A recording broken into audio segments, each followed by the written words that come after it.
Jamrat Palace waa maqaayad laga furay maanta magaalada Nairobi gaar ahaan xaafadda Kilimani. Jamrat Palace waxaa furay ganacsato Soomaaliyeed isla markaana aqoon dheeraad ah u leh dhinaca cuntooyinka maadaama Soomaalidu ay qabaan cudurro kala duwan.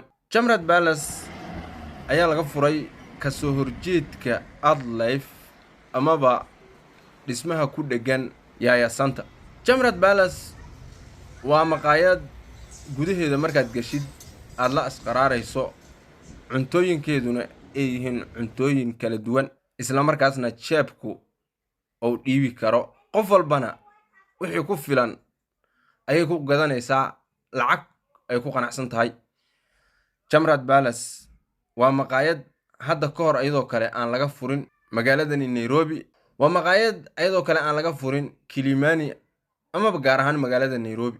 Jamrat Palace haddii aad gudaheeda gasho oo aad weydiido cuntada aad rabtid waad helaysaa. Jamrat Palace waxay kugu qancin doontaa wax walba amaba si walba ood u rabtid iyo cunto walba ood markaas xiisaynayso.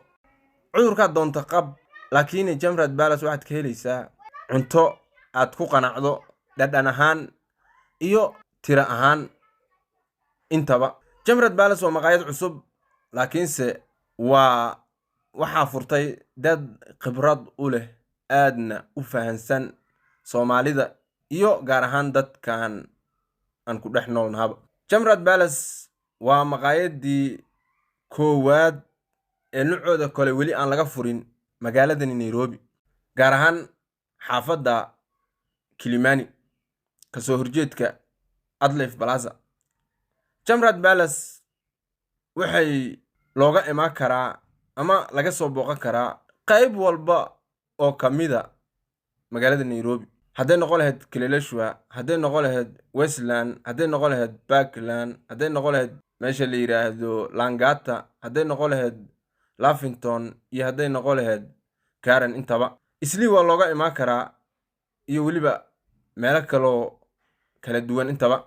Jamrat Palace gudaheeda iyo cuntadeeda aad baad ugu qanci doontaa, bal soo booqo oo nala ogow, nalana arag, feedbackna waan ka sugaynaa. Jamrat Palace waa maqaayadaha ugu shidan ayaan dhihi karaa magaaladani Nairobi ee 2025 laga furay. dabcan waad nagu soo booqan kartaa, waxaad kalood ka heli kartaa Jamrat Palace Instagramkeeda iyo TikTok iyo Facebook intaba.